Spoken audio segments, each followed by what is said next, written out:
All right, everyone, we're back for another episode of Group Chat. We have a lot of things to get to today. It's a big Friday episode.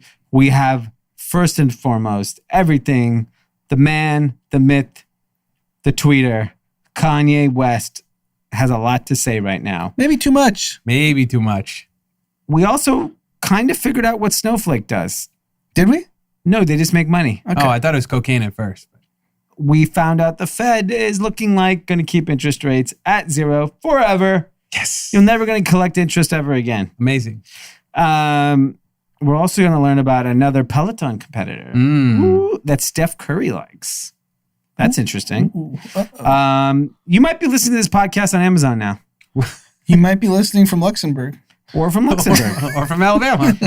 And if you work at Paradigm, you might have got canned.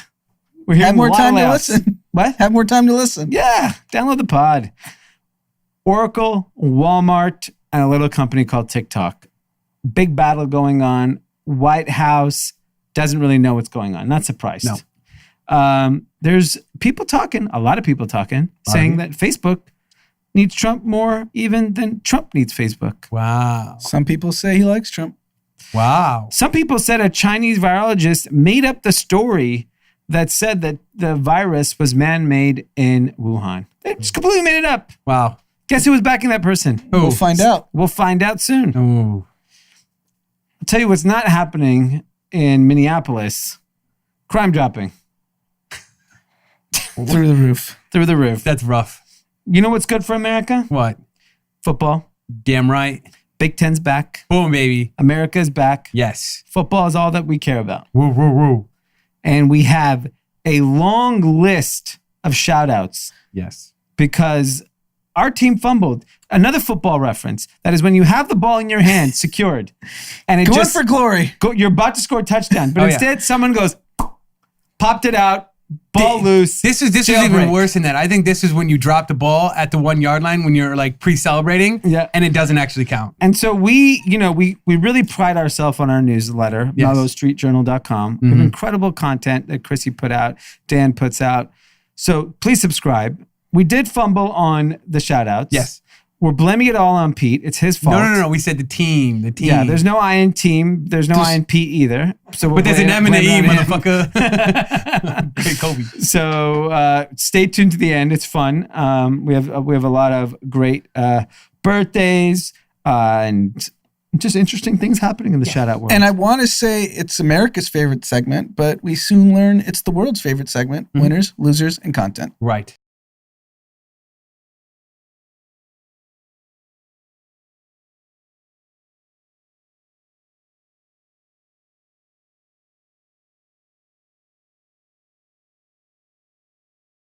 Ladies and gentlemen, welcome back to Group Chat. It is Friday. Drama's out. He's actually getting a COVID test. No Just- way. Ooh. What for? He says he has something to go to and he had to get it tested immediately. Maybe he had the chills and a fever and a bad cough. Yep. Well, we should be very worried then. Because Mr. Pfaff, you're listening? Check on your son. Yeah. Like, why are you getting tested? Yeah.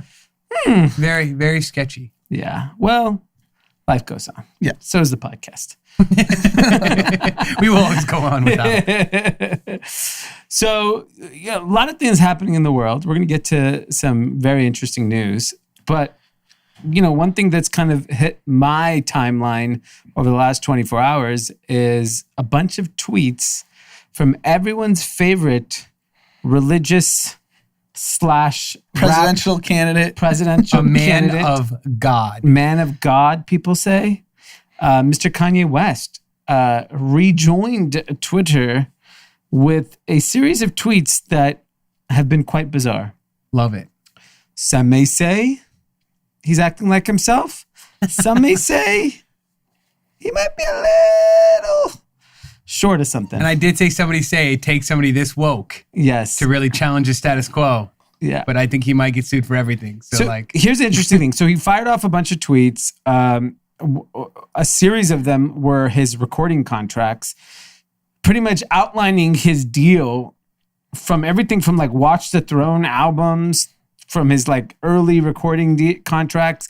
And he went on a rant that I don't own my own masters, which is kind of his recordings for his music. He'd like to buy them back, but it's not an option to buy because Universal Music knows he has the money to do so. That's interesting. He shares then a series of text, looks like to his lawyer, saying, what it would take to buy back your masters. And they said north of 300 million because Taylor Swift's is worth 300, yours is worth more. I'd say, yeah. His publishing is probably worth more, or his masters, or whatever you want to call it. And then he pissed on his Grammys. He literally put it in the toilet and then looks like whipped it out. I mean, they didn't show that part, but it was urine. I don't know how he was filming it. That's the thing that really confused me. Because it's very hard to film it and make sure your dick's not in it. You got to put your arm out pretty far. I've actually had this challenge before. Okay. It's really not that hard. It's not hard. Okay. No. Okay. So he urinates on his Grammy. So you're Kanye. So yeah. And I also had the idea to just go start peeing on things and recording yesterday, but decided against it. Yes, please. That's disgusting. What I don't think Kanye accounted for is, if you're familiar with toilets, specifically American toilets, they're not large enough where you can flush a Grammy down it. Right. Grammy, I assume, is quite heavy, pretty big. Good size. Good size. So he pissed on it. What we don't know is what happened to after it. Is it just sit there and then he urinates on it, defecates on it, and just keeps eroding? And then maybe in 10 years he shows us the Grammy and it's just like twiddled down. So I have a lot of issues with his tweets. I just can't stand it anymore. Yeah. His voice has gotten stale and old to me. And what about this whole notion, which he is right, that in the music industry, it does feel like the contracts a lot of these people signed are questionable. So, okay, I assume young artists, they get ripped off. Yeah. And that probably just needs to be changed with education and getting better management, getting better lawyers. But Kanye West has been famous since when? 2004? Yeah. So you're telling me this is the same contract from 2004 that it never got renegotiated? Yeah. So that means he signed a bad deal if he's not happy with it. Yeah, so... I get the young artists getting ripped off because they don't have money and they're forced to just sign anything because they come from nothing. And that's messed up and that's just predatory practices. But Kanye West was not void of any resources a couple of years into his career. Yeah. I mean, he had Jay-Z and Dame Dash were instrumental in the beginning of his career. So... you had the access to resources. So with all of them around, you still signed a bad deal and now you're whining about it. That's on you. Yeah. And I think he obviously, I understand what his point is, but it's just very similar in every industry. So if you're a seed stage startup, you may have to take money at a valuation you don't like. Yeah, so perfect example, Aaron Levy, who's the founder and CEO of Box, enterprise software company that's a multi-billion-dollar company. Yeah. When they went public, he's the founder and CEO, and the only reason the company works, he owned less than 6% of the company. Yeah. And you don't see him bitching and whining. He's like, I had to take money at times to keep the company going, and I had to suffer dilution. Yeah. That's how business works. Yeah, and I think that is where, so, then Hit Boy, his producer that did a lot of big records for Kanye, then Jay-Z and Beyonce, came out and said, Hit Boy came out and said, hey, I don't really agree with Kanye in a lot of things. Apparently, if you don't follow this, Hit Boy, who's like one of the biggest producers, just did the Nas album. The Baby album, like he's just on fire, always on fire. He's some of the biggest records. I mean, he did Ends in Paris how long ago? Yeah, 15 years ago. I don't know how old that song is now. 10 years ago. And that, apparently after Kanye and him worked together, he went and worked with Jay-Z and Beyonce, and Kanye pretty much said, I'll never work with you again because you worked with them. So they have a bad blood. But Hit Boy came out on his Instagram and said, hey, it would be great. What Kanye is saying is right. I would like to get out of my deal. How do I do that? Here's the challenge. What artists don't realize is artists like guaranteed money. Mm-hmm. If you like guaranteed money, you can't be independent. And they like advances. If you are looking for immediate cash flow, getting advance on your publishing, getting advance on your record deal is how you make money, right? And if you are in a situation where you're spending recklessly and you can't afford to be independent, then you need to take that advance. Yeah, or if you're willing to sleep on someone's couch and just grind it out until your music resonates and not live that life, it's your own fault for taking the advance and signing a bad deal because you want the money now. Yeah, if you truly believe what you're doing is going to be worth a fortune, it's the same thing. We have opportunities to raise money all the time. If we don't like the terms, we don't take it. Right. We do it all the time. We say no. This doesn't work for us. And so I think I don't have a problem with the current structure. I do have a problem if you take the money, you take the advances, you take the deals, and then complain about it. Yes. That's the equivalent of the WhatsApp founder who left and then shitted on Facebook. Okay, you took billions of dollars with you on the way. You sold the company for $19 billion. And then throw the company under the bus. I don't like that either. That's bullshit. And then he got banned. And his messenger was interesting. So he got banned because Randall Forbes is put out his phone number. I don't know who that is. I'm assuming it's related to the Forbes family. Probably. From the magazine. Put out his cell phone number and said, this guy is a white nationalist. And Twitter apparently banned him for sharing that information. Right. He then gets his friend, and Kanye has a lot of friends. He meets with a lot of people. Yes, Rick Fox. For those who don't know, Rick Fox played for the Lakers during the three-peat run with Kobe and Shaq. And if you don't follow basketball, I don't know how you'd know who Rick Fox is. Yeah, he's a good-looking guy. You see him around town. Used to Vanessa Williams. Williams, yes. That was his wife. Rick Fox then says, my friend Kanye West has been kicked off Twitter. Why go to Rick Fox? It's an interesting choice. He knows everybody, Kanye. Right? What can you even put into words what that conversation might have been like to get him to do that? I think they might have been talking, and then he's like, "Yo, Rick, my Twitter doesn't work." hit him with the tweet. That's an unlikely match because Rick Fox. I don't know where are they similar in age? Maybe. I know Kanye's a big basketball fan. Yeah. If you saw some of the tweets, he pretty much built the biggest television screen you've ever seen ever. Yeah. And he was watching the playoffs with his cousin Ricky. So we know that he's a big basketball guy. So I'm sure, I mean, my friend has an amazing story going to a game with him that, I don't know if he'll let me share it, but one day I'll ask him if he'll share it. But he clearly loves the sport. So, he's nostalgic. I saw him, he was at the Kobe retirement game. Yeah. And so, he fires off all these tweets, fires off all these contracts. If you want to go look, this guy if you're a lawyer, I'm sure it's fun. Go look at Kanye's record contracts from 15 years ago. Literally all of them he tweeted out. There's hundreds of pages that he's tweeted out. And then, he gets banned. He comes back and he shares Randall Forbes' contact info again, but without the phone number. And, thinks he's funny. I don't know what to make of all this. He keeps saying, I'm changing the music industry. I'm out here sacrificing for you.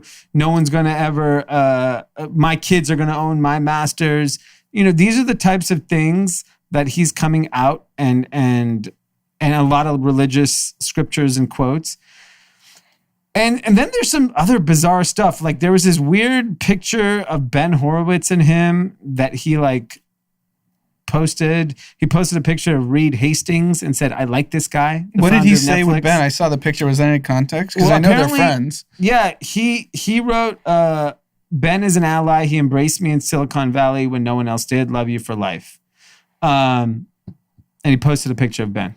Got it. Spelled silicon wrong. Silicone So Valley. Silicon Valley. He also, shitted on some other folks. Here's the thing. He clearly, I understand he's doing some positive things here. He's clearly erratic. If You could say mental health. You can say doesn't care what's going on.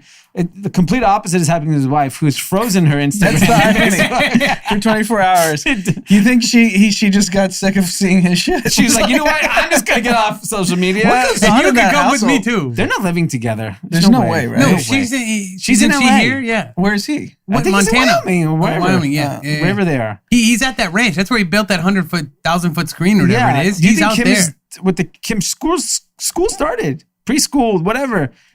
Yeah, you can't. And they're not going to school in Wyoming. No way. That's crazy. But interestingly enough, there's one section of Twitter that embraced all of the Kanye tweets, were retweeting it in complete seriousness and support. Tech Twitter. Some of the most famous venture capitalists were tweeting how they are in support of a lot of the concepts he was bringing up. What a nerd move.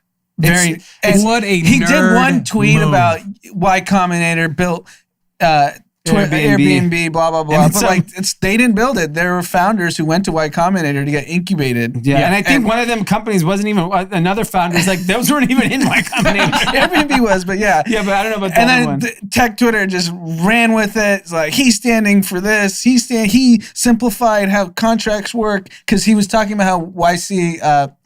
It's basically simplified term sheets because the safe note. Yeah. Which I don't know if that was his intention, but that's what everyone interpreted in tech land, that he understands tech, and I don't know, man. I'm sick of it. I don't know about you guys. Yeah, I mean, it's to me like for all the good that he has done and he can do, it gets wiped away with just this type of stuff. It's very. So it's just young kids that still eat this up. Look, internationally, nobody cares about any of this stuff. No.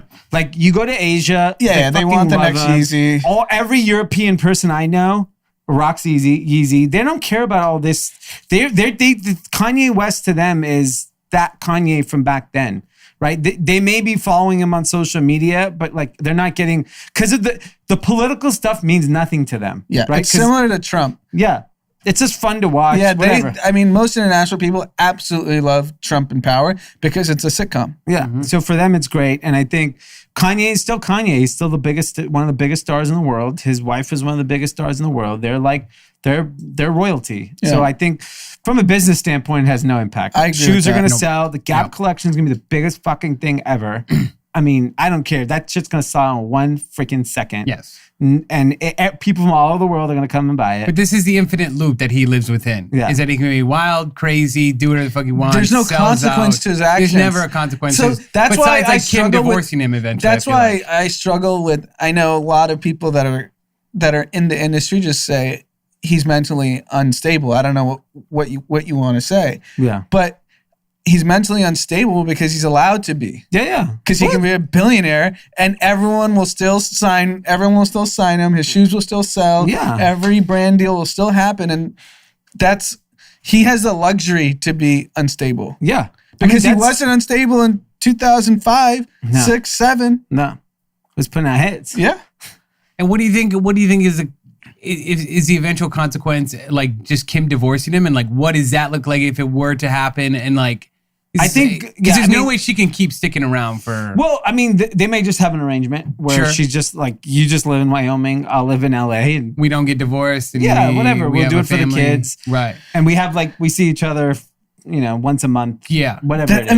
Talk about like Kim Kardashian from the outside looking in. You would presume has it all, right? Yeah, unlimited money, unlimited fame. Yeah. Is doing prison reform. She's doing all these things, building businesses. Her life looks like torture. Yeah. Yes. If that is the father of your children. Yeah. And your husband. their husband. Forget and father you of have to children. talk. That's your man. That's your husband. And you have to explain to your kids what's going on. Yeah. This is the biggest story in the world. Yeah. Every day it's the biggest story in the world. Yeah. I mean, those kids have to be of age. Yeah. I mean, they're I feel like North is what? I don't know how old she is now. Probably 6 or 7. Are you? I don't know if maybe a little too young, but in 2-3 years. I'm sure, yeah, right. The majority of the time now, I'm sure they can hide those it. Disick kids know what's going on. Yeah. They're older. Yeah. I mean, they're on social. Yeah, the they're kids on on TikTok. TikTok. I've seen them. Yeah. That kid knows what's going on. Yeah. So I'm sure he's going over to the house and being like, "Did you see what your daddy did? Yeah. He was pissing on a So granny." North is 7. Yeah. So in the playground, they're probably not talking about. No. But in 2 years, they will be. Yes. Yeah, because I remember in 4th grade, conversations were about like Snoop Dogg and this and I that. was Yeah. full on Cussing, cussing in yeah, first grade. cussing, First yeah, grade, everywhere. I learned what the F word is in first Oh, grade yeah. because they were talking about it because Dom will drop an F bomb here and there. Yeah. But he doesn't know what it means. He just knows it upsets us. Yeah. So he says it. Yeah. Just go, fuck. He doesn't know why, but he knows that it irritates me when he says it. yeah, But in first grade, I knew what it meant. yeah. So But like, yeah, North is in first grade. 7 is first grade, right? 6, First, 7? second grade, something like that. wow. So in 2 years, it's just Yeah, but you're where on the does she go to playground. school? Doesn't A matter. private, right? But Yeah, but those are the kids who are more Yeah. smart. I mean, the kids she's going to school know everything. you got to imagine their parents are being like, they're in some way getting relayed to it, and then they're gonna get Yeah. you like the kid that gets made fun on the playground because your dad's Yeah. peeing on a Grammy. All right. Well, It will not. There will not be a shortage of requests for play dates with Northwest. No. If not, it's exponentially No. increasing. Through the roof. Yeah, well, she'll be fine. I mean, the only thing that was kind of wilder than the Kanye tweets the last 24 hours was actually an IPO. Yeah. A little company called Snowflake. It's Actually, not not even little company. No. No, it's no. a big company. Snowflake, which we've been talking about all week, actually for the last couple weeks, a cloud data bullshit, nobody knows what it means, company went public yesterday. And I think the biggest software IPO ever. It's valuing the company at $32 billion. It went public at $120 a share. Yeah. I was literally hitting refresh. I wanted to see what it opened at. $285, I think it opened at At the peak, I think. the peak. And then I think it hit $295 and then it kind of settled. I think Now it's at 224. it went down on Thursday. It went down like $20-$30. Still valuing the company $60 billion. 63 billion. Yep. 63 So it's billion. trading at I think 100x revenue run rate. That's good.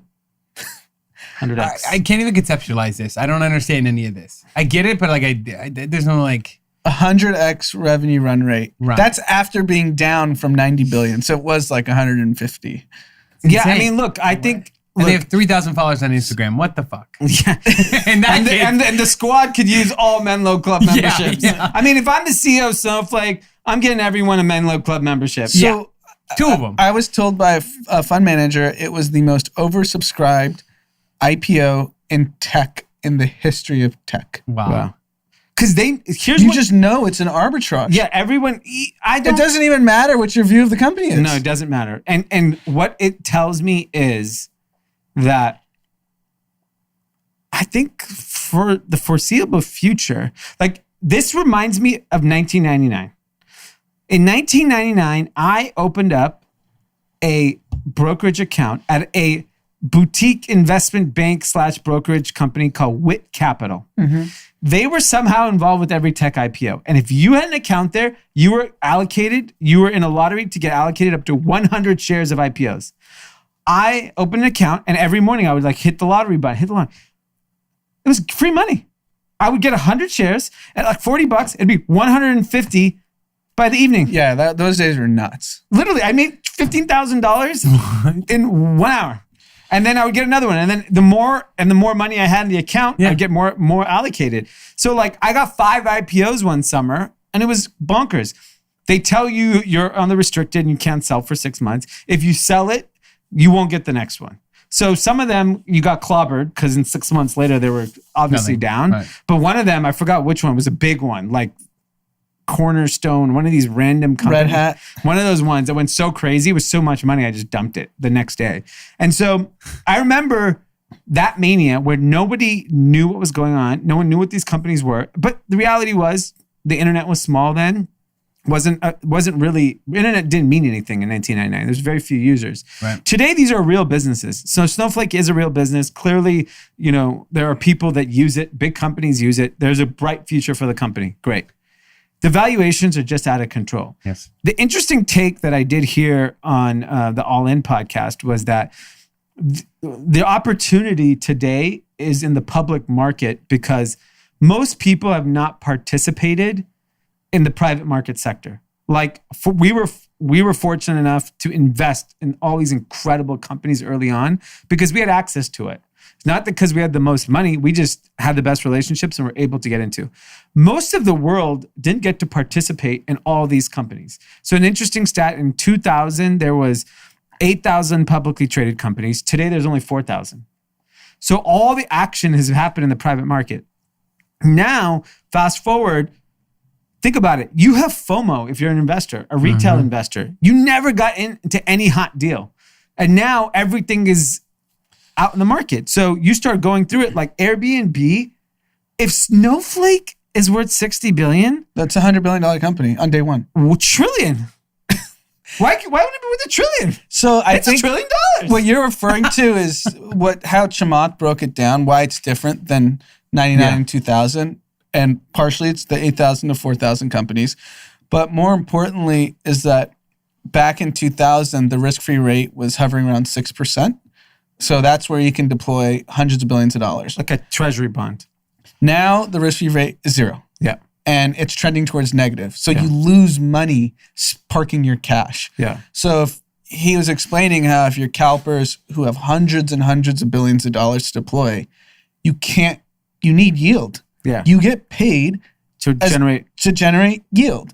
Where can you deploy that kind of only public U.S. equities?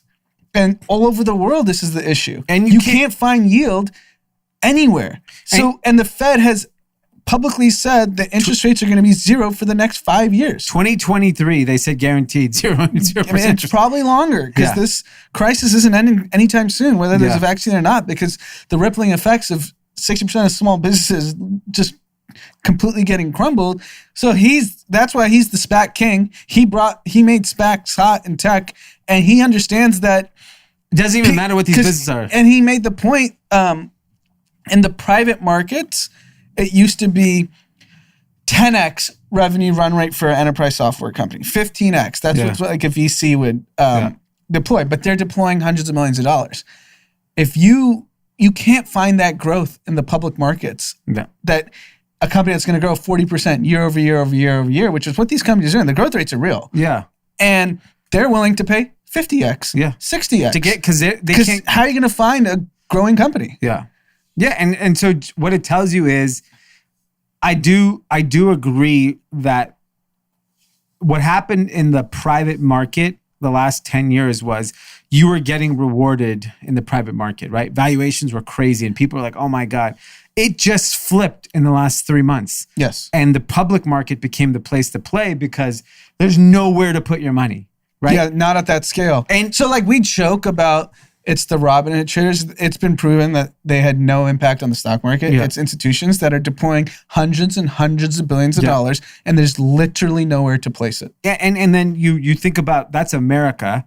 Then you think about international. Yeah, globally, you can't find yield anywhere. And international investors, most international investors do not want to invest in their local market.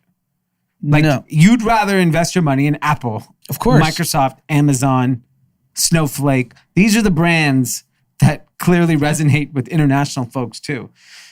And you just see it. And it really, when the Fed came out and announced yesterday that when I looked it up, I was reading it, as I said, 2023, it looks like there'll be 0% interest rates or near zero. Like, that's insane. And every investor that you talk to, specifically in the technology sector, everyone is trying to go public right now. Yeah. Everyone has hired bankers. Yeah.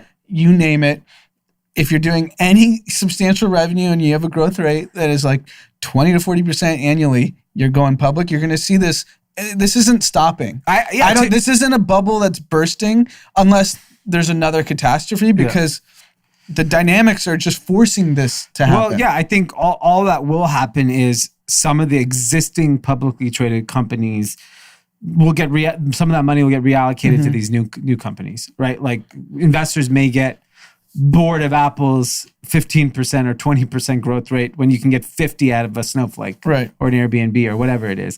The thing is like The threshold to go public isn't hard. It's like, I think NYSE and NASDAQ's like 20 or $50 million. Yeah, isn't Laird, his food company, going public with like 19 million? 14 million, I think. And you have 20 million revenue. So it's like, it's not hard to go public. You don't need that much. It's just a lot of legal. Yeah. But the SPAC opened up doors to do it a lot easier. Yeah, it solves But I guarantee you the SEC and bankers are going to change the laws and make it easy to go public. Because everyone makes money. It's in everyone's best interest. Everyone wants to keep the party going. What do you have to do to go public? You got to have a pulse. Cool, go public. Right. They're going to let everyone go public. We should seriously consider it. Why not? Why not?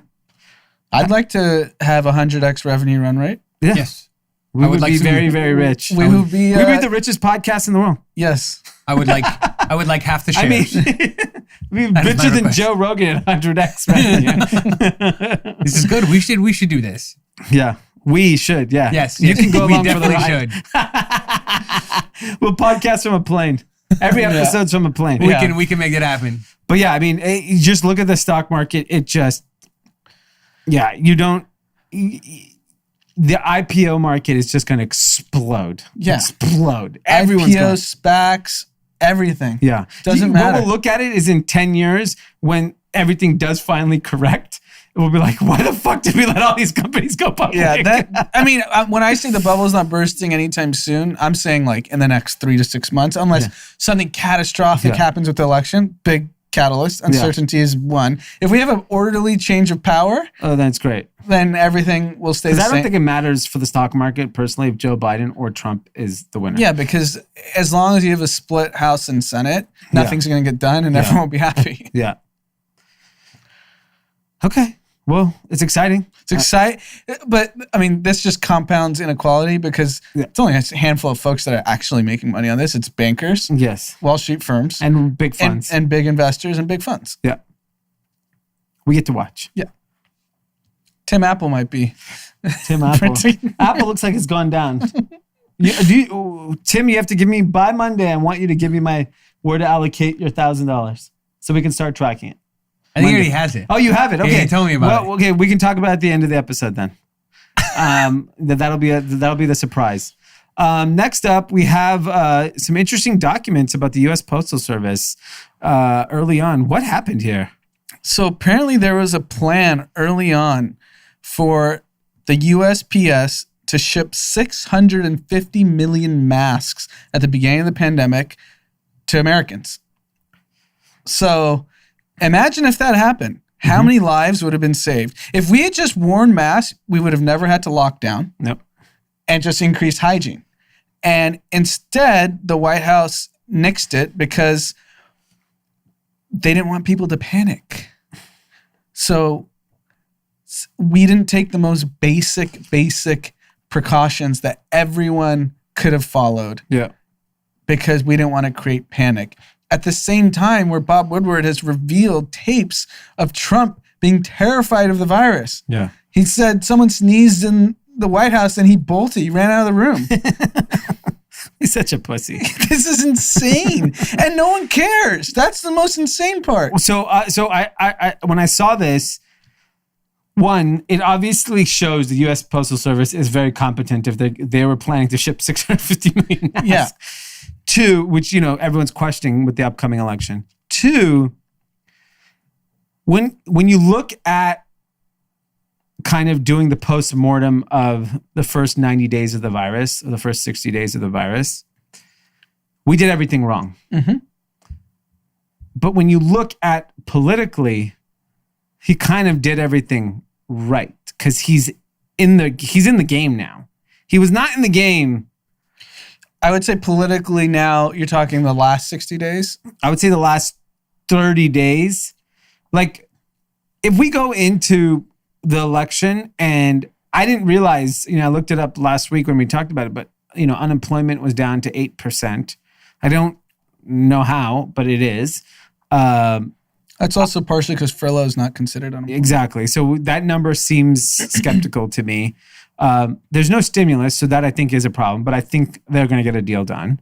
And then I think we have to really look at what all the protests and rioting has done to help him. Mm-hmm. But the fact that he did every fucking thing wrong, and he's sitting here like kind of in the dead heat.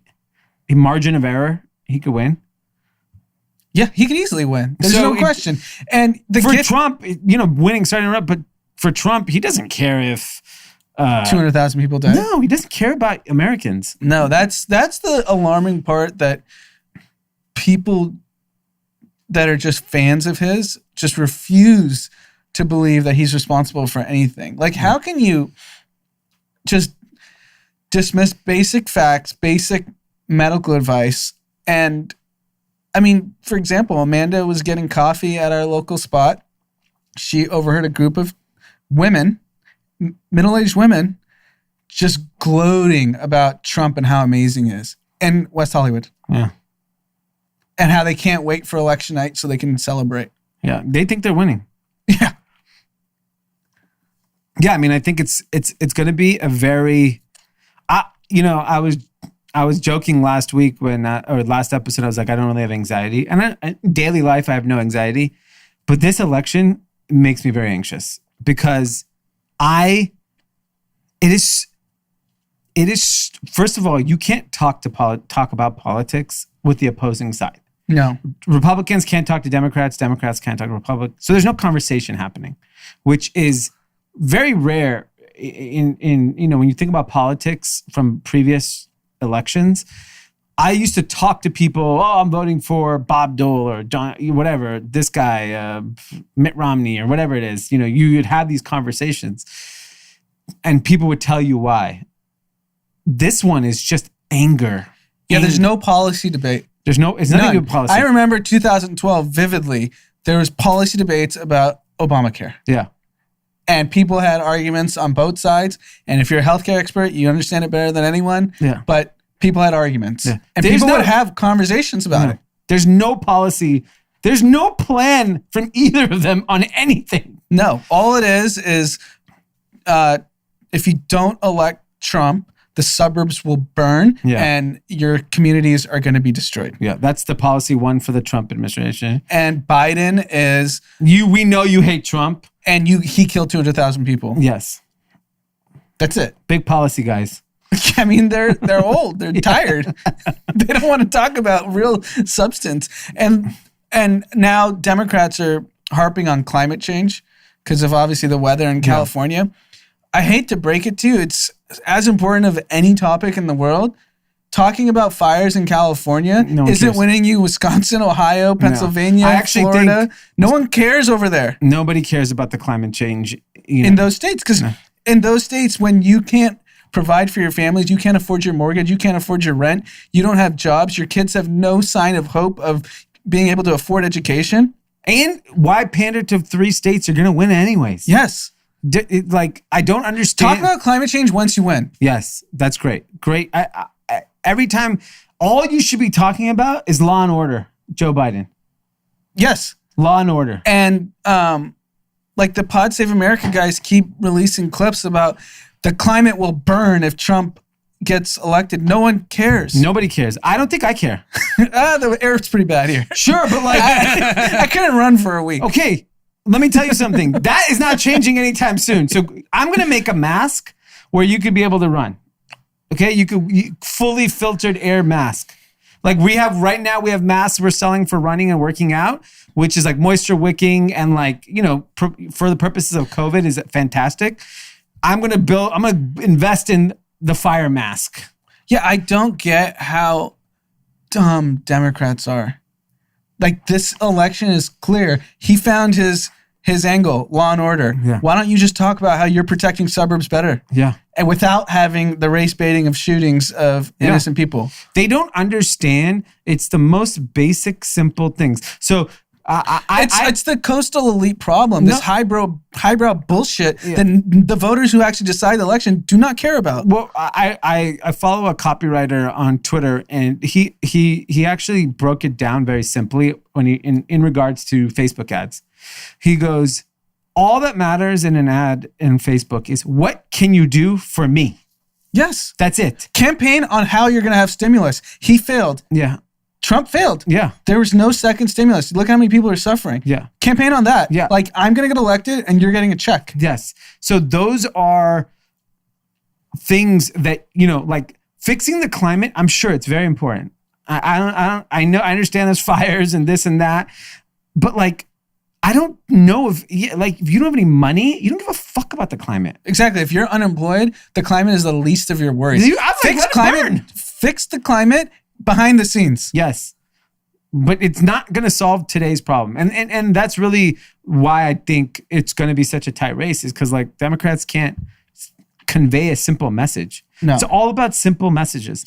At the end of the day, the voter wants to know, what are you going to do for me? That's it. I mean, Bill Clinton said it best. Yeah. It's the economy, stupid. Yeah. And in this case, it is the economy. It's more the economy more so than ever, because look at where we are. So all he has to do is like, I will give you this. I will give you that. I'll give you this. I mean, one of Trump's biggest failures was he never got the infrastructure package through, which I thought would have sealed re-election because the number of jobs that would have created. Campaign on that.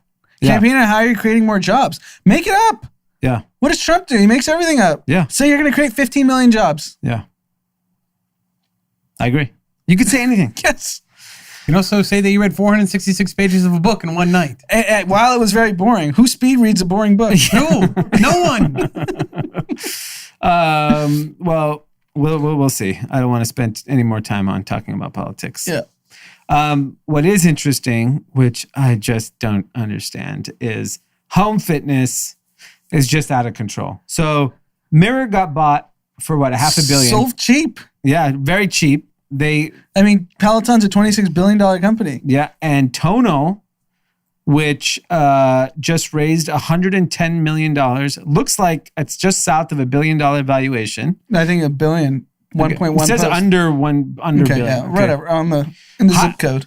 Amazon Alexa Fund, Steph Curry, Michelle Wee, Paul George. I think Serena Williams in the round before. Well,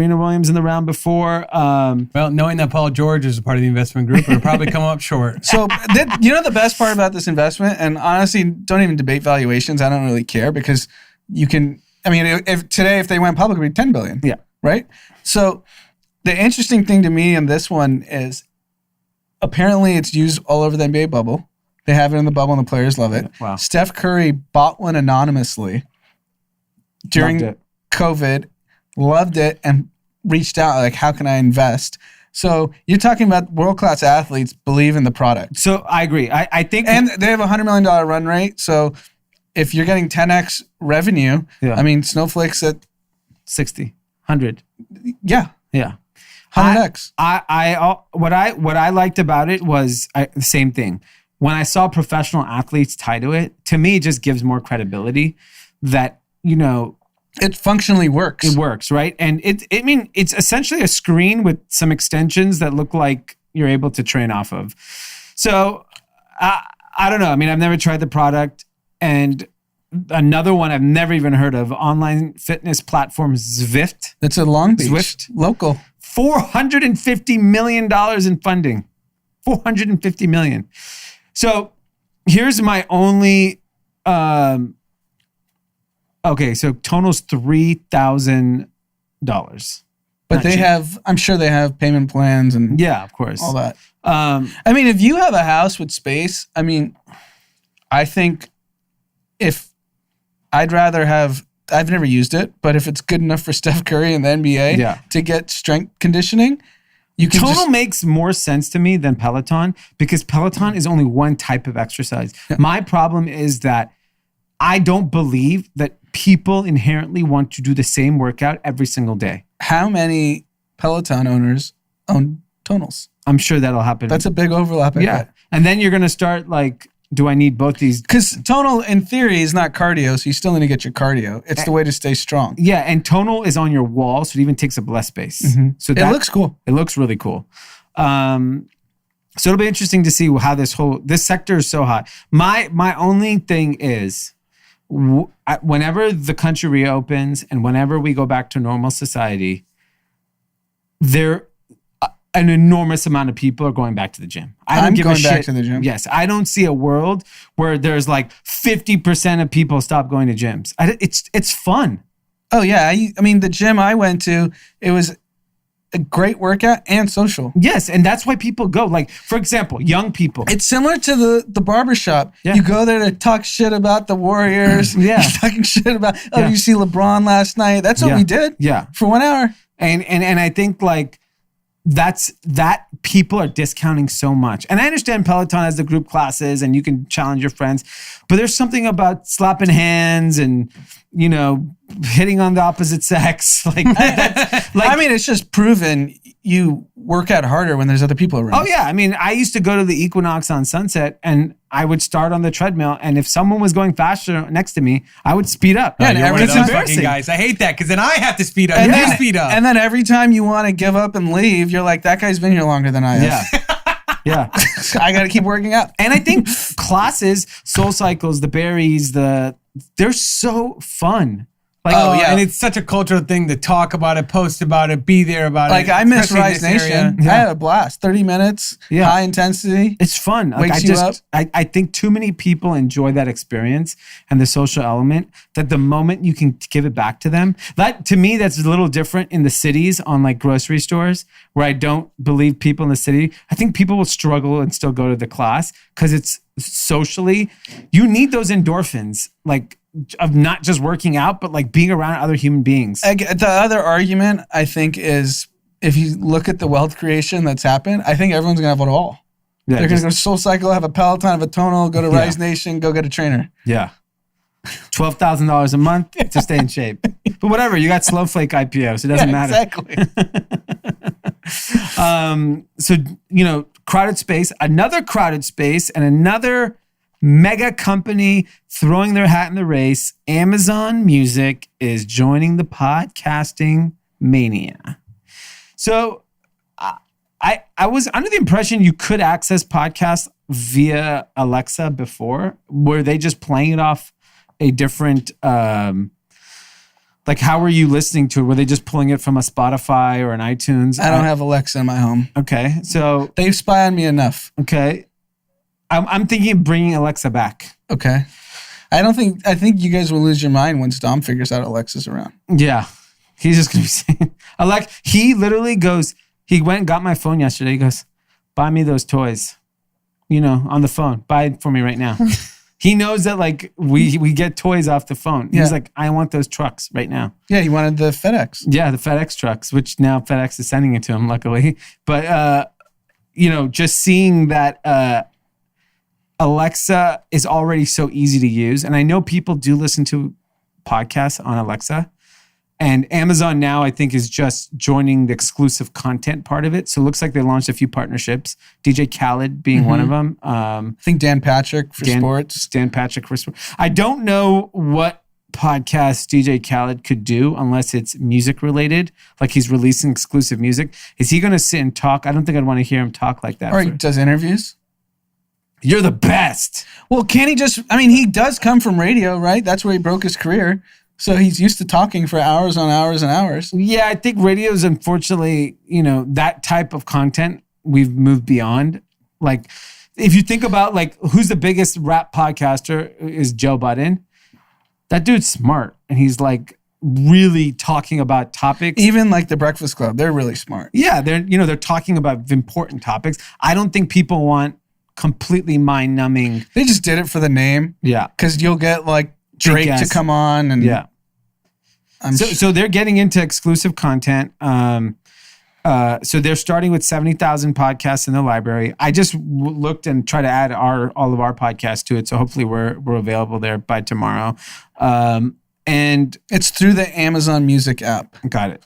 And, you know, So you have to download the Amazon Music app, then you can search podcasts. so I know the only people I know that use Amazon Music are older people that are already Prime members. They're not like looking to listen to the latest song. They go, Amazon Music, play me Beatles. Right. Just whatever. The Eagles. Yeah, whatever. Just keep it like they're just looking for like music in the background. It's not like me where I'm very specific. I want to listen to X today. So it's a huge audience of people. It's a great way to get that older demo that may not be on podcasts right now. You know, like the 50 plus year old, 60 plus year old that maybe may listen to podcasts, but now it'll become so easy for them. And Amazon will do just an incredible job of just featuring it and getting people hooked. So I think it's great for the industry. And I don't think it's a threat to anyone else. I think it's just good for the whole ecosystem. Yeah, and I think this just further highlights the biggest ball drop that Apple has done. They created this industry, and they just gave it away to Spotify. Now Amazon's competing. And this goes back to the point that Tim Cook, while under his realm, has created so much wealth, generates so much cash, and it's been great for shareholders, but the innovation's just not there. If Steve Jobs is talking about podcasts becoming the next revolution in 2005, he would have never let this go. Yeah, I think it's innovation on the product side, sure. I think it's also vision. Steve Jobs Steve Jobs probably thought about the phone when he thought about the iPod and knew that music was the easy way to get people to have the device in their pocket, and that I will eventually transition to a phone. There's people that know consumer behavior, have vision, that understand the market better than other people. So I'm making fun of Peloton for a bike today, but they may have a vision that makes more sense 20 years from now, that we'll all be like, oh, wow, they did it. So I just think I agree. And I think the fact that they invented podcasts is nuts. And they just walked away. I mean, they literally did nothing. They walked away. They actually hurt the progress of podcasts. I mean, the biggest podcasters are doing exclusives with Spotify. Yeah. And then, I mean, now that is a thing, that you can do exclusive podcasts, I'm curious to see how the Joe Rogan deal plays out. I'm curious to see how the listeners migrate and all that type of stuff. Because if you really love him, you're going to have to go. And he doesn't care if he has half as many listeners. He's guaranteed money. He's guaranteed money, yeah. So who cares? I have not listened to any podcast through Spotify. I listen to all podcasts on Spotify now. Actually, no, I did the Michelle Obama because you could only get it on Spotify. I'm recently because what they do in terms of my homepage, it's these are the podcasts I listen to. These are the music. So it just kind of organizes it. Just organize, it knows what type of music I like. It knows what channels I Yeah, in theory, with the data they're going to have, they're going to recommend podcasts tailored to you. Yeah. Whereas Apple is just hey, just go figure it out. Go figure it out. I mean, finding a new podcast on Apple is very difficult. So tough. Yeah. So tough. I just recently did the same thing with Spotify. I'm now exclusively listening to everything on Spotify. Yeah, it's so hard for me to even engage with Apple. Even I subscribe to Apple Music and I just find it very difficult to even play a freaking song. For example, if I go to Drake, okay, on Apple Music on my phone, there's just 500 and album it's not covers. Even in order. It's not organized, nothing. If you go to Spotify, it ranks the top tracks by the most played. Cool. I just want to hear the hit songs. Great. Right. Boom, done. And it's just even the way they just organize the data, it's unbelievable. Apple's makes the most beautiful products, but product manage the experience, or the user experience on Apple Music is just horrendous. Yeah, that's the point that you were making about lack of vision. So under Tim Cook, it's how can I extract the next $10 billion of profit? Yeah. Not how can I create the way people consume X. Yeah, because I think Steve Jobs knew how important music was. All of this Apple shit happened because of music, because of the iPod, because he knew people were obsessed with music. Yeah, because he saw the data with the iPod. Yeah, but here's the thing: is music is culture. Music is the most influential thing in our life is music, and he led the music revolution, the digital music revolution, and he led the concept of the App Store. Sure, there's but no I'm just iPhone, saying, there's no Uber, Airbnb, I know, but Dropbox, anything. My point being, it led with music. All this shit started because he knew how important music is for people's daily life. And you look at today, they don't give a fuck about music. Sure, they have the Apple Music, but look at the experience. We should all be listening on Apple Music. You invented the reason why we listen to music on these fucking devices. And yeah, music's obviously a much bigger industry than podcasting, but podcasting is going to be a huge, huge industry. Yeah, I just don't. I think they just blew it on both those categories. Yeah, because I think he was tasked by the board just print cash. Yeah. Maybe they just said, we know we don't have Steve Jobs anymore, yeah. So let's just extract more revenue from every customer. And they lost Johnny Ives, the brilliant designer. So interesting. What else do we have here? More layoffs. It's So Paradigm, a talent agency in LA, laid off 180 staff members that were already furloughed. So they were on like temporary layoff, and now they're permanently firing those folks. It's a lot of people. I don't know how many people Paradigm had, but I don't think it was that many. 180? Their offices are pretty small. Yeah. I mean, it just shows you like we've yet to see the full culmination of layoffs in a lot of these industries. I think one, it gave an opportunity to companies to restructure themselves. Yeah, everyone's more efficient. Yeah, everyone's like, I mean, think about Open Door. Yeah. They laid off 600 people in April because they thought real estate was going to crash, and real estate has been hotter than ever. Yeah. And now they're a $5 billion company. Yeah. It's crazy. And I think when you look, the thing is when this happened, it also gave everyone an excuse to clean house. Yes. Because everyone has that in the back of their head. I need a clean house. But, you feel bad. Things are good. And you can raise unlimited money. Yeah. And now you're like, you can just use the excuse. Like, look at Open Door. Open Door should go public, have this monster exit, and they just canned 600 people. Yeah. I think across the board, every company just Airbnb cut fat. Everyone cut fat. And then they're going to go public and go make billions. Yes. Airbnb, remember he wrote that long letter? Yeah. About laying off, I forget how many people, but it was a lot. Like 1,800 or something crazy. And now they're going to be worth a few $100 billion. Tim Apple, that's your next stock. Airbnb. So let's go get some of this money from some of these IPOs and get Pete to talk about some of these guys. Hopefully some of them is going to write a big check. And right after the ad, we're going to get into the most important topic of the world. Wigglers. Oracle, Walmart, TikTok. Will you have TikTok this weekend? Imagine that being the combo. Oracle, Walmart, and Wigglers. Never in my life that I thought those three would be in the same category. Well, after this ad, we're going to wiggle right back into this. All right, guys, welcome back to Pete's Time to Shine. That's right. Some of you may also know this as the advertising portion of this podcast, but I've converted it into Pete's Time to Shine. Now, before it comes to my shining moment, let's first talk about today's sponsor. And instead of just running a bogus ad for you right off the front that just sounds a little bit too well written, picture this. Close your eyes with me for 1 second. Close your eyes. Close them. Just do it. If you're driving, don't actually close them. You can just listen, but just don't if you're driving for safety purposes. Okay, eyes are closed. Picture this. Long day. You start at 7 a.m., right? Boom. Zoom calls all day long. You're stressed. High stress environment. Why? Because you're not in person, because everything's done on Zoom. You have the little Zoom talk at the beginning of every Zoom. It's been a long day, 100 meetings. You finally clock out at that 6 p.m. mark, and all you want to do is sit back and relax. Well, let me tell you what's going to help you out after that long day is holistic wellness. That's right. They have this incredible product now. There's many of them.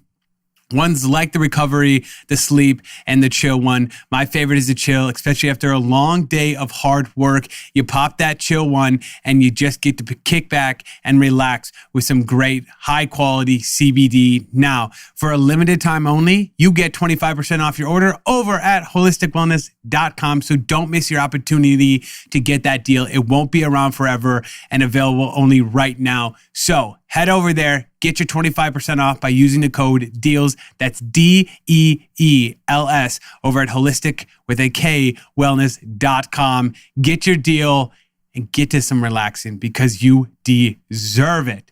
Now, for my time to shine, I posted this swaggy photo the other day on my Instagram that I'm super proud of. So go over there and like it if you haven't already. All right?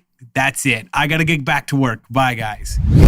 All right. Big news. We're getting down to the wire here, and the Donald is a little confused. He said, conceptually, I can tell you, I don't like that. If he's talking about TikTok selling only a minority stake to Oracle or Walmart. It sounds like the White House has said, this is what Chief of Staff said, my big concern is if we're doing is repackaging it and still keeping it as a predominantly Chinese government-run company, that would not set well with the original goals of the president outlined. So at least they recognize that, like, we're not going to just let Oracle have 20% of the company. They need to own majority. Yeah, American enterprises need to own the majority of the company. Yeah. So it looks like it could be a combination of Walmart, Oracle, and even like it sounds like General Atlantic or one of these other folks may come in on the race, but it doesn't look like the deal that was put forth so far is going to happen. Yeah. So now we're 2 days past the banning deadline. Yeah. So clearly he's not banning it, and there's no information on if the algorithm comes with it or not. But I think the most interesting thing to me is Kevin Systrom, founder of Instagram, is now being rumored to potentially being the CEO of this new TikTok enterprise. Wow, I did not know that. He sat on the board of the directors of Walmart. Mm-hmm. So he has a connection to Walmart. And now there's rumors swirling that if this deal consummates, Kevin Systrom comes to dethrone the Zuck. That's like some Empire Strikes Back shit. If Kevin Systrom comes back, and that's probably the only person on earth. He's got vengeance. He's got vengeance. He's got a chip on his shoulder. He has nothing about money. It's just like, you can do this the right way. And the dude's young. Yes. I think he's my age. Yeah, he's young. And he loves to bike outside. Yes. So I have respect for him. He's not one of those people sitting in a stationary bike going nowhere in life. This is why you see the leaders of our society are biking outside. Outside, going somewhere. Not inside. Nope. If you're sitting and biking inside, you know where you're going? Nowhere. Proven fact, 90% of people who ride bikes inside go nowhere in life. Yeah, he's 83 born. He's December 30th, 1983. So, I mean, granted, he's made billions of dollars, but the dude's going to be bored. When I see the stuff he's written and talked about since, like, he did like a pretty analytical breakdown of COVID. I remember that he did a deep dive. Like the most insane deep dive. Yeah, he said, and he was blogging all about it early on. He just seems like a very passionate person. He pretty much invented the modern social media with Instagram. I mean, if that guy is running TikTok, I would be shitting my pants if I'm Facebook. You'd need the algorithm still. If he can get the algorithm, he's coming. He's going into China and he's coming back with an algorithm. He's gonna come back over with the virus. He's gonna bike over there with Jeep and get that algorithm over here. He knows. He's not stupid. Yeah, obviously, he's a genius. Wow, I didn't know about that. That's big news. That is huge news. Exciting. Now I'm gonna watch this even closer. Wow. That's exciting. Now that we don't have Keeping Up the Kardashians, we can watch this. Yeah. Here's a perfect example why Facebook's in trouble. There was a really interesting article that Bloomberg put out that said Facebook needs Trump even more than Trump needs Facebook. That's an insane statement. And it's really because if you look at the content that works on Facebook, it's pro-Trump, it's the conspiracies, it's the nonsense. 8 out of 10 is Sean Hannity, Ben Shapiro, conspiracy, QAnon, blah, blah, blah. Even, it's one of the topics today, I'll bring it up. There was a piece of content that went viral on cable news and on Facebook that a Chinese virologist said that the virus was man-made in a Chinese lab. Twitter took it down. You know why? That Chinese virologist was backed by Steve Bannon Group. Really? Yes. Okay. Funded. It's horseshit. So she just made it all up. I mean, look what Steve. They haven't verified that she made it all up, but now they're like she's connected to Bannon and the Trump organization. Right. So that's good politics to say that it was man-made. Then you're especially 55 days out. Who do you want defending your country, Trump or Biden, against the Chinese? Yeah. That's what the marketing tactic is. It's just so Facebook is really on this situation. Like, how do you handle this? Like, they actually do need right-wing media. It is a big part of their success in the last couple of years. Yeah, I mean, Facebook trends older. Yep. Trends more conservative. And what gets clicks? Fear fear mongering. Yeah, fear always works. Your communities are getting destroyed. The rioters and looters are here. Everything's burning to the ground. Everything's a liberal hoax. We must act now. Yeah. Antifa burning fires. Antifa created all the Antifa fires. Airlines. Antifa Air. They're the only growing airlines in a pandemic. Yeah. A lot of routes coming from Antifa Airlines. Antifa straight to Cabo for only $199. Antifa Air. I mean, I'd take it if it's cheap enough. Yeah, I'd consider it. But yeah, I mean, I don't know what happens if a Biden victory happens to Facebook and what happens. I think that content actually gets bigger because those people are going to be even more engaged and even more crazier about like spreading that misinformation. But like, it just still mind-boggling how they just allow complete fuckery all day, every day on that platform. It's good for business. It's great for, but I don't even say it's good. It's great. Man, I saw Marquez Brownlee. He's a YouTuber. He got an interview with Zuckerberg the other day.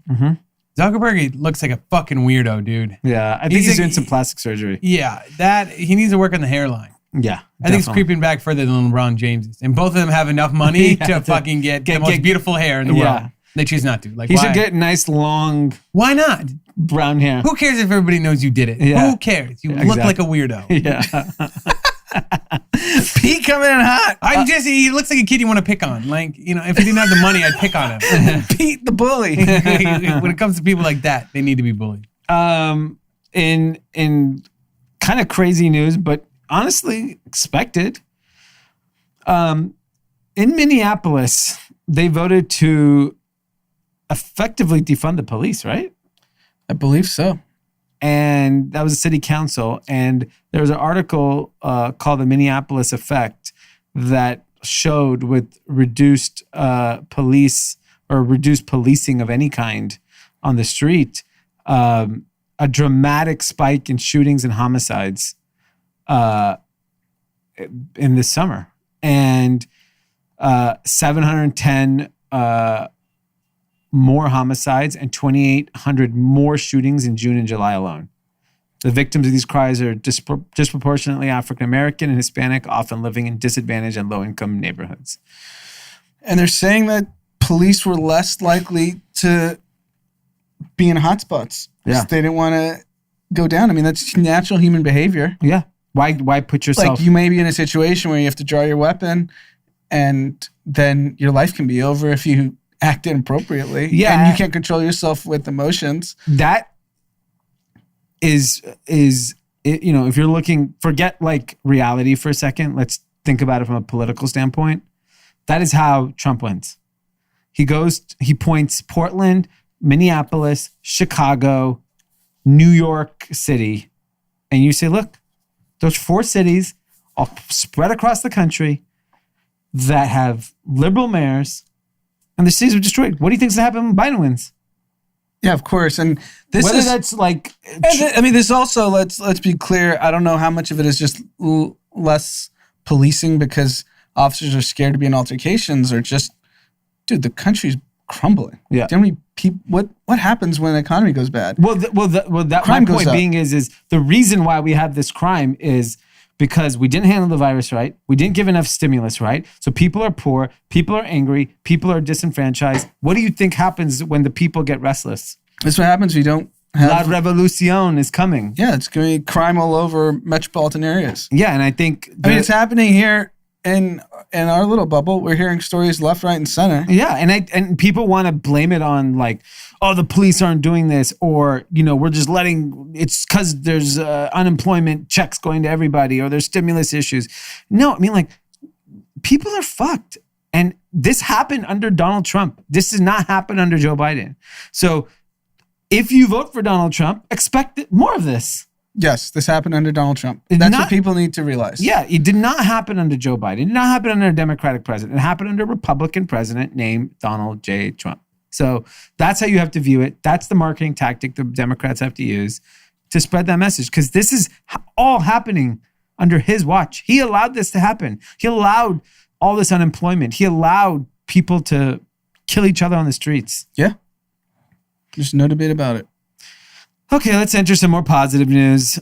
that unfortunately the president's taking credit for. Big Ten football's back. Fuck yeah. Wisconsin. This had my fucking blood boiling, man. When I said when they were going to cancel, I was mad. This is a perfect example Yes. of what can you do for me? Yes. This is what marketing is about.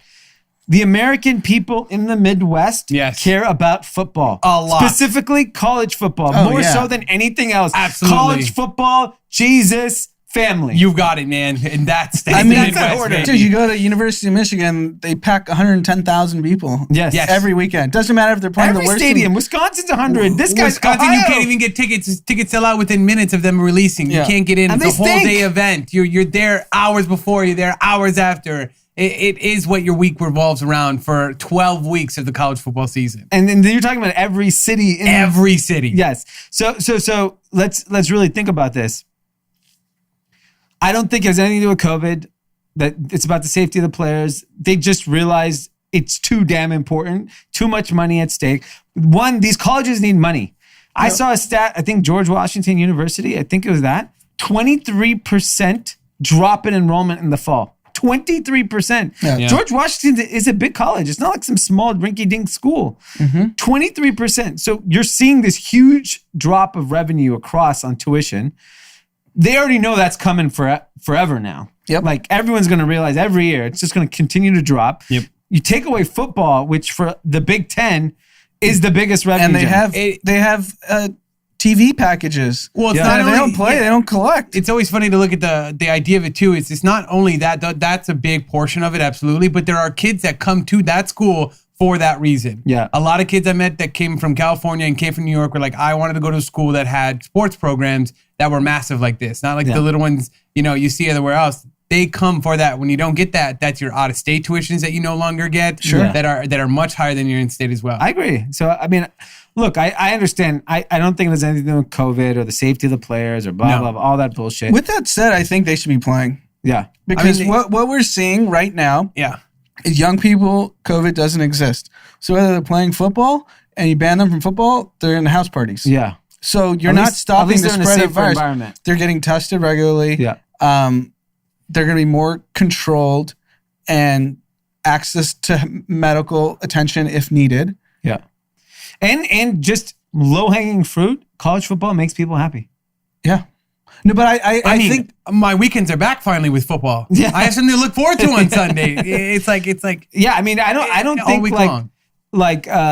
the Democratic Party appreciates the importance of football. no. Do they understand that? I mean, Democratic Party doesn't understand much. Yeah.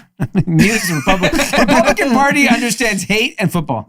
The Republican Party understands how to resonate with a large portion of America. Yeah. They know what to message to them. Just And the Democrats don't. Keep it simple. Yeah. Football. You want football back? You vote Donald Trump. Yeah. I mean, honestly, that could win it. Oh, yeah. But you could win those states real easily. I mean, think about the As sad as states that that is. matter in the election. Wisconsin, football. Pennsylvania, Michigan, football. Ohio, football. Yes. Florida, football. Texas, Florida. Yes. I mean, That's the college national championship. yes, Those states. literally, that's the top 15 schools or teams. Yeah. Yeah. He should just change his whole thing to law, order, and football. Man, why are we not getting paid to be his campaign managers? I mean, Joe Biden should just go to the first college football game. Yes. It's going to, like, whatever the first Big Ten, Wisconsin, he needs to win Wisconsin. Yes. He needs to win Ohio State. Yeah. He needs to win Ohio, those big states. He should show up at every fucking game, throw Yes. the goddamn. You know that Donald will. Yes. But he could, if he went to Ohio State, he'd be welcome. Wisconsin would be welcome. He needs to make sure he shows up at those games. No, he wouldn't be welcome in Wisconsin. You don't think so? No, not in Madison. Really? No, they hate him there. Why? No, he would get torched apart. People would be pissed if he showed up to UW Well, Madison. Madison's MAGA. I thought Madison's liberal. No, it's everything around Madison's very MAGA. But Wisconsin Seriously, did like, go blue. If Joe once. Biden showed up, they would root for that. But if Donald Trump came, you would hear boos, everything. They've had so much hate crime go on there. Everything is just No. But Donald Trump can go there. No, he can't. Oh, you're saying Donald Trump? I'm saying I'm talking about Joe Biden needs to go to Wisconsin. I agree with you. I'm saying, but if Donald Trump were to show up, it would be an ugly murder scene. Yeah, I agree. I think that he would die. Joe Biden needs to go to Madison for the first game. He should just stop campaigning and do a football tour. Yes. Yes. You should be at every Monday Night Football game, every Sunday night game. If he shows up and goes, hey, what do you think of... Let the kids play. Yeah, let them play. And it looks like it's safe to me. Tom Brady looked good the other day.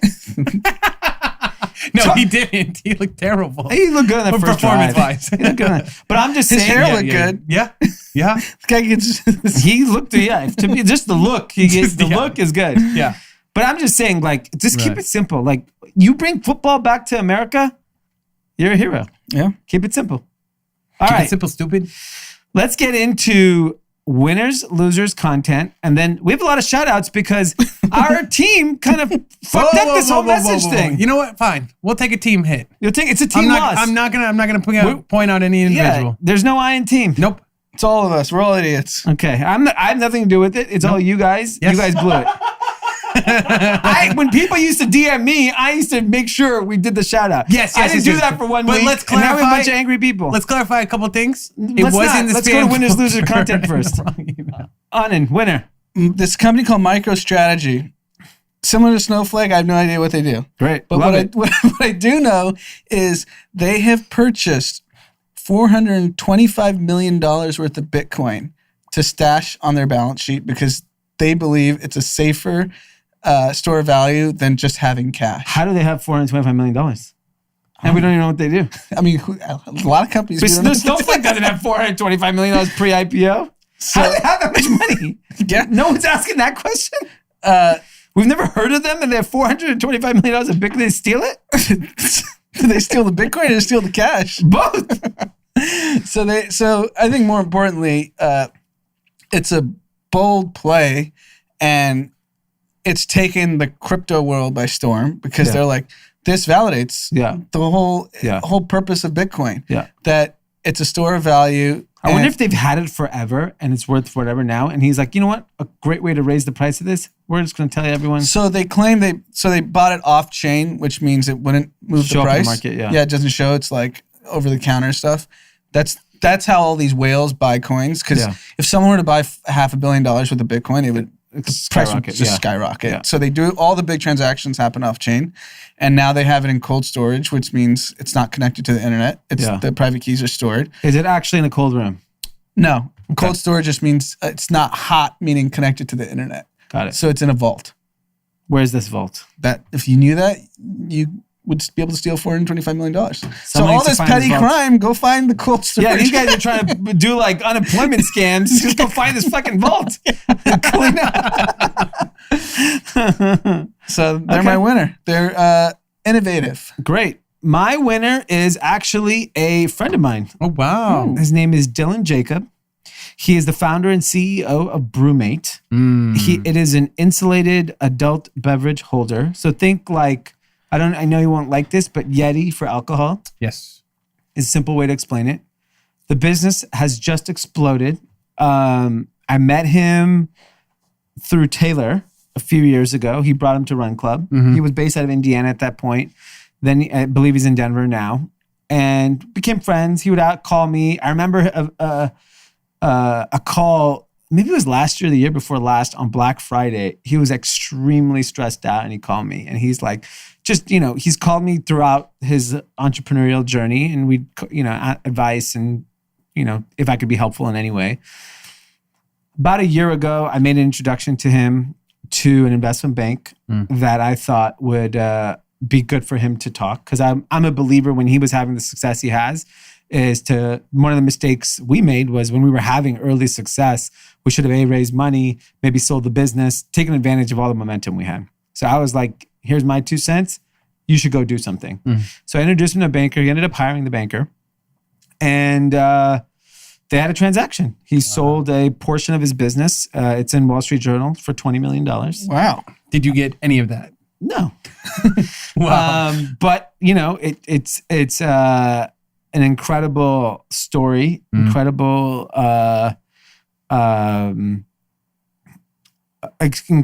to see what he's built so quickly. And it's the first kind of, they call it the first bite of the apple. Yeah. This guy has a monster business. So I think the we're going to products be are reading. incredible. Yeah, we'll be reading a headline in the coming years that he probably sold a business for $200 million or $1 billion or whatever it is. He's he's a really focused guy. And what I really like about it, he started his business in Indiana. So not a hot spot for where people get funded. Yeah, like he built it in Indiana and built this mega business. And he's a young dude. I think he's like 26. Crazy. 27 years Good old. for him. And that Congratulations. shows you can just do it from just about anywhere nowadays. Yeah. Yeah. So congratulations, Dylan. Loser. Loser is California residents. Wow. So we're the 7th biggest economy in the world, and our economy shut down. Yep. We virtually can't go anywhere. Mm-hmm. And now we cannot even step outside in the middle of a pandemic that hurts your respiratory lungs because of the smoke that has been absolutely insane the last 7 days. You can't go for a run. You physically can't go for a run. I have pretty strong lung capacity, and I never typically are affected by these types of things. And I visibly have, you can have shortness of breath if you try to do anything strenuous. So if you have any condition, I mean, I know people who've had to get asthmas that don't have, or inhalers that don't have asthma. Yeah. So, I mean, it can't get any worse. And hopefully we turn the corner, but who knows when this air quality, it's a little better today, but let's see. And the other loser I have is all of us, not just in California. So Bob Woodward released this damning audio of Donald Trump admitting he wanted to hide the virus from the public, knew how deadly and contagious it was, did not give a shit. And all it was a news cycle, and no one cares. Yeah. It's crazy. That's insane. Because it doesn't, what does it do for me? It's the same. It's everyone's selfish. What does that do for you? Well, I mean, you could assign blame to why your small business went to zero. No, Steve Bannon has a virologist telling you that Chinese people created it. And then he also said, if you exclude the blue states, we handled COVID perfectly. Yeah. Which is incorrect, but sure. Yeah. Great. So we're all a bunch of losers. That is a big loser. I did. Today's air quality was a lot better, and I went for a run. How was it? I didn't have the balls. So if you have asthma and did it, I could do it. Yeah, you're fine. Because the real test for me is Dominic hadn't gone to preschool in 7 days. Mm-hmm. We sent him today. So I was like, if I'm sending this kid to school, I got to at least run. Yeah, you're like, I'm putting him in danger. Yeah, at the very least I can do is run. My loser of the week are the other fast food chains. Okay. I think this Travis Scott thing is so damn big for McDonald's. And there's some leaked documents showing they have other influencer partnerships and celebrity partnerships that are coming out. I saw that people are talking about how the Travis Scott combo is $6, which is substantially less than some of the other combos, which get closer to $10. So yeah, it's almost like 33%, I think. Yeah. So cheaper. There is like, I don't think, I'm curious to see when Wall Street will appreciate the impact. Like, I want to see the Gap stock 60 days after the Gap collection sells out and Gap's revenue just explodes. Yeah. And I want to see McDonald's, Q4, Q3 results because of this Travis Scott thing. Because I think so many more people went to McDonald's that normally don't go to McDonald's just for that experience, but like we post the video of like, what I want, and, but like just to do that, just to Instagram that you got it. Like kids generally do eat healthier. They're not living off McDonald's like probably our generation is. So to get McDonald's, to get all these young people back.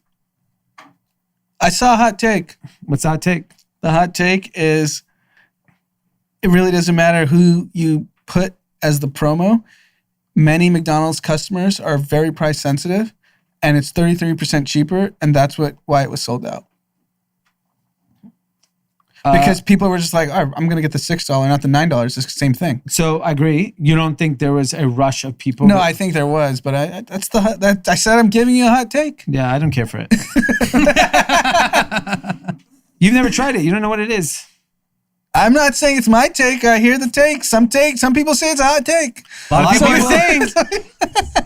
I just think that there's, like, I mean, it would be a good experiment. Just put some other random ass person and say, because here's where the interesting thing is. I think when like McDonald's or Burger King does like Minions, right? And it's like, maybe now it's like healthier options, but if you're essentially like in some parents' eyes, poisoning our children with bad food for you, right? But if they did like Minions and it's like celery sticks, then whatever. But that's not what McDonald's is selling. And maybe these Happy Meal collaborations are healthier items today than they were when we were growing up. So I think the fast food people have a problem targeting children because they're not going to give the healthy option. They don't even make it. Yeah, the Travis Scott customer is 21, right? Yeah, so no one's going to... They love the nonsense. Yeah, and they're not going to get any slack, in my opinion. Like I saw some people saying, "Oh, they use Travis Scott to poison black people because that's who's buying it." I'm like, I think white kids are buying it. Yeah, have you had it yet, Pete? I think No, I haven't been able to get my hands on it yet. I mean, I've been to a Travis Scott concert. It's all white kids. Yeah. Yes. Literally. Yeah. So I think I just think that like there's this cultural thing that's happening in fast food that if like Taco Bell was always culturally very relevant, I don't think the other ones are.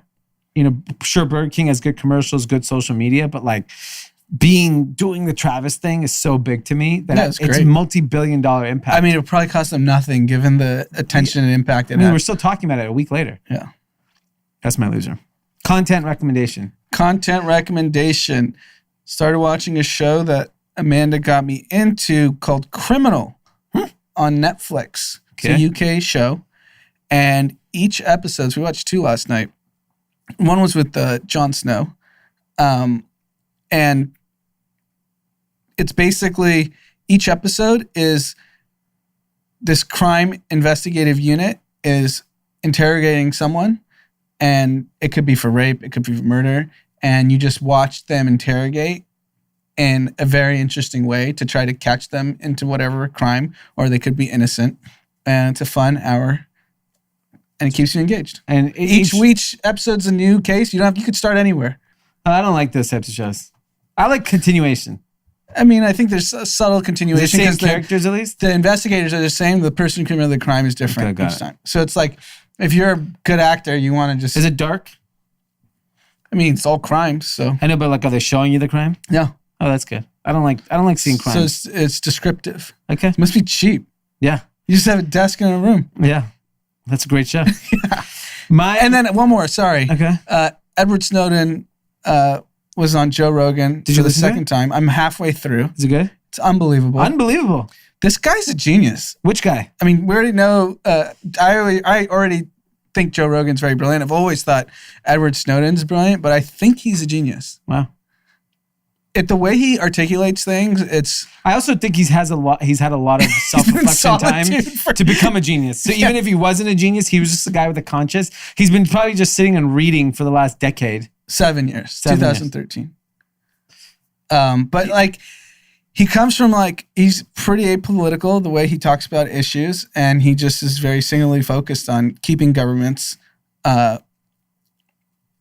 keeping them, like you have to keep them responsible. Yeah. Otherwise societies will deteriorate. Yeah. And it's up to citizens to hold them accountable.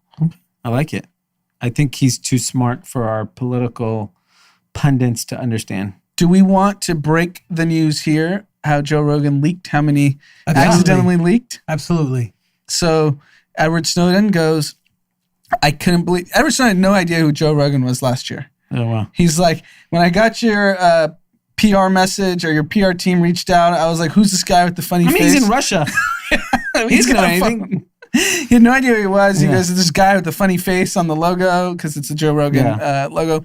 And then, but I heard your reach, so I was like, okay, I want to talk to you. Yeah. So Snowden this time goes, like, I couldn't believe it. I went on YouTube and saw 16 to 17 million people watched our show. And then Joe Rogan says, and the same number listened on audio. Wow.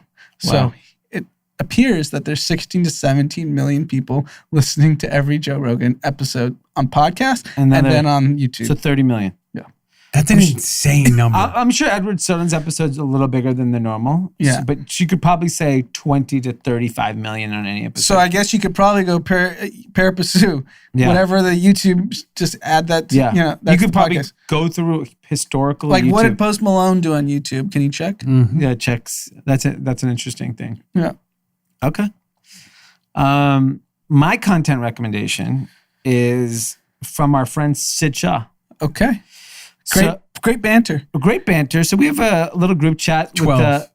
with 12 million, just to update. Okay. So probably, Snowden was bigger. yeah, Snowden's definitely bigger. I mean, that episode And was, Snowden would have been global. yeah, that episode was terrible. The Post Malone one. So we have a group chat with some Indians. Sid Shah being one of them. He says, our friend Neil Reddy recommended Social Dilemma. Yes. Anand couldn't believe we liked it. Then he recommended Great Hack. I thought it was going to be a little too harsh. Is all of our podcast listeners that thought Social Dilemma was some revolutionary piece of content. Because we've been breaking this down for 3 years now. I don't think anyone thought it was revolutionary. I think it was just you're underappreciating when you package something really well. Yeah. It's not even about the information. It's just the storytelling of And it. then you have Chamath saying, we knew what we were doing. Yeah, yeah. And so then he says Neil recommends his show, and Sid goes, "I'm all in on Yellowstone." Okay. So last night I go to the TV. I go start looking for this Yellowstone show, and I have cable too, but I can't find the Paramount Network, or they didn't have it on demand, season 1, whatever. So I go to Apple. It's $19.99, a $2.99 episode. So I go to Sid. I'm like, "You want me to commit to this new show? Buy the first episode for me. It's $2.99." Him being a cheap Indian, he only sends me $1.49. When Not I even first met half. Sid, I would have never guessed he was this type of guy. This cheap guy. Yeah. Yeah. And then I saw that, and I just look at him completely differently. now. Yeah, it's shocking. It really is. It is really It shocking. sat me Why back in not my chair and- $1.50? Like, even I Why- could have he- sent you that $3. Yeah. Like, and then luckily I posted all this on my Instagram, and John from Daddy-O Yeah, good sweeps guy. in, the white man comes in and saves the day. white man. $19.99, he Venmos me. He goes, "Why don't you watch the whole season? It's great." Wow. So you profited. Yes, I made it. You made $1.49. So that, I'm gonna- my friends, is how you make money in this. Yeah. The rich get richer. the rich get richer, and this is how. So I'm going to plop down and watch Yellowstone this weekend. I haven't Wow. watched it, but everyone says it's Succession in the woods. Interesting. So right when you got that text, or in that chat, in my fantasy football chat, someone literally the exact same time said Yellowstone is incredible. Maybe saw it on my Instagram, the banter. No, it's before we wow. started roasting him. That's funny. Wow. Did Sid have a response to the white man? No, he's okay with it. Wow. That's how you keep your money. Yeah, he's just like, I'm not giving you the money. I'm not giving you He's the like, he goes, "You're the cheap Indian, if anyone." 'Cause Yeah, like, you have to you're ask asking me to pay for your first episode. Good point. Could have paid for the first one and then, kind of put some terms down like, hey, I watched the rest, but you got to pay for it. Yeah, exactly. So interesting, but I'll be watching that this week. I'm excited to watch it. Now we have a slew of shout outs due to the failure of our team. The bureaucracy in group chat is just getting too The big. fat cats here are taking too long. Middle management. Let's first start with, before we get to the shout outs, we want to talk quickly about our Twitter giveaway. So we did it from our newsletter. So if you're not subscribed to the newsletter, head over to melrosestreetjournal.com and get subscribed because you're missing out on a bunch of free stuff. So Danielle Ward and Ethan Rode are both of our winners. So they're going to receive a pair of New Republic shoes. We now make women's sizes. So boom. Nice. We're hooking up women with shoes. And then over on our Instagram page, Jared Andrews gave the best, what we felt, comment on Snowflake. And so he's going to get a free month. Do you remember what it was? It's a company that employs everyone who gets mad when politics enters the sports realm. Snowflakes. So I love it. they're all receiving free gear. So congrats to them. We're going to hit you up and send that out. Now let's get back into the shout outs. Some of these are overdue. Some of these are just random I'm as going to hell. let you take them because they're not Yes. good descriptions here either. Nope, because I just wanted to screenshot him because there's a lot to it. So Shabroni is all this guy's name is. He just wanted to shout out. It doesn't even really say that. He just said he's the guy that made Drama and DU. Oh, my Laker jacket. Yes. He said, more importantly, I'm the guy that made the lemon pepper Lou Will shirt that Montrezl Harrell wore for his 6th Man of the Year press run. Wow. It's the reason Lou Will made the trademark the name, so people like me couldn't make shirts making fun of him. So he's not responsible for that for Lou. That's amazing. He said he sold one shirt, and it was to Montrezl himself, who bought it without telling him. Then he got the DM cease and desist from Lou Will's PR team literally 20 minutes after. That's amazing. So, and now they're out of the playoffs. So wild ride, he said. Shout out to him. That's all he wanted. That's awesome. Yeah. He's a great guy. No birthday, nothing, but I like that story. That's good. Sergio from San Antonio, Texas. I just wanted to give a shout out to myself. So congrats to him for putting $1,000 on Royal Caribbean in March when it was trading at 25, even though you guys kept shifting on cruise lines. LOL. The stock is currently in the low 70s, and I don't think it'll go below 50. Also, want to shout out Pete for being the punching bag of the group. Wow. Stay with it, Pete. Wow. I think you added that part. Yeah. Cool. No, that's actually in here. Good job, Sergio. You're up. You made some real money there. $3 grand. Not thanks to us either. So yeah, really shouting himself out. Then there's Jared Magazine. Jared is from Boston, Massachusetts, and he would like to shout out Dee for coming on his podcast, Normal Guy, Lazy Eye. Thank you. Thanks to you guys. I got the inspiration to start my own podcast. Wow. Awesome. Good. Love to hear that. Then we're going on to Abby Johnston from Mobile, Alabama. All right. I love Mobile. I want to go to Alabama. I want to go for a game. I'd love to go to Alabama game when things are settled. Yes. I don't think I could do it now. No, not right now. Soon. But please, she says, give my cousin Caroline and me a shout out. We are 100% the only Kathys in Alabama. I believe that. We have an unusual large Utah contingent. Yeah, Mormons love us. But I don't know. Alabama, they might be the only two. In Alabama, and love listening to you guys. Her birthday is today, September 14th. So we are a little bit late on that because of this whole confusion thing. Sorry, Abby. But at 34 years young, you get a big old happy birthday from us here at Group Chat. Roll Tide. Roll Tide. Except when you play the Badgers. That's not.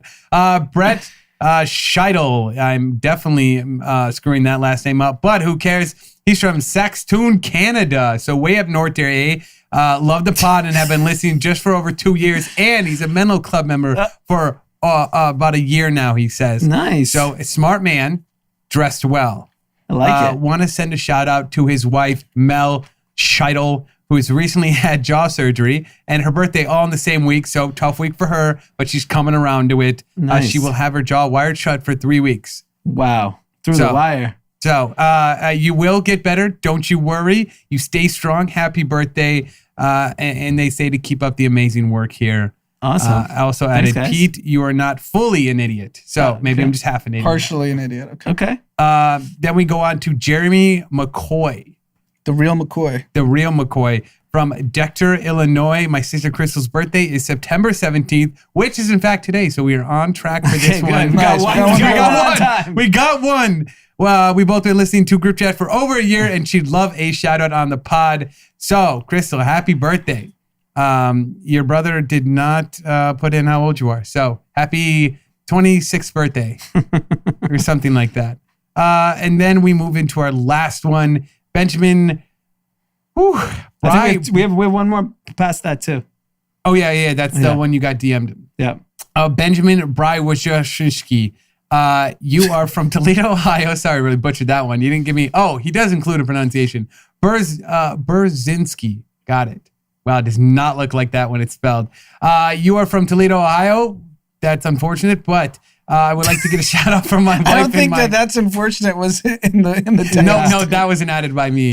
I would also like a shout out for his wife and his siblings. If possible, I'd love to have Drama read this. Well, Drama's not here. So we'll get him to read this maybe some other day. But his brother Jake recently got married to his wife Elizabeth on the 8th of August. Nice. My sister Megan also recently got married on September 5th to her now husband Max, and my wife Kathy and I will be celebrating our 2nd year of marriage on September 15th. Wow. Congratulations. Name is Kathy. Yeah. That's great. It's amazing. So congrats, Ben. He's 22, Megan's 27, Jake is 34, and we live in Toledo, Ohio. They were big fans of Robin Big and the Fantasy Factory. Nice. Have been avid listeners since January of 2019.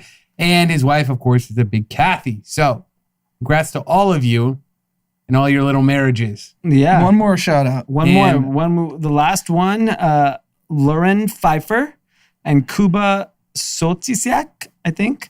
27th birthday. Kuba is 27 years old. They're from Luxembourg. Wow. Wow. Yeah. Luxembourg.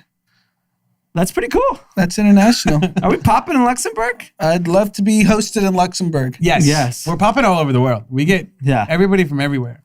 I'm glad we have some Alabama listeners. Yes, we have at least 2. Great. Roll Tide. Roll Tide. All right. What else do we have? I think that's it. That's all of our shout outs. That's all of our giveaways. Cool. So do we have the shout out thing fixed now? So yes, the shout out thing is fixed. We had the wrong email in there. We've corrected that. So they all will go to the correct email. And I will be looking through those and sorting those out before every episode. So be sure to get those in and we'll get them on the pod. Great. But the only way you can get the shout out is if you are subscribed to our newsletter because the link's in there. Can't get it anywhere else. So MelroseStreetJournal.com. Correct. If you're not subscribed, you can't get a shout out. Sucks to suck. Okay.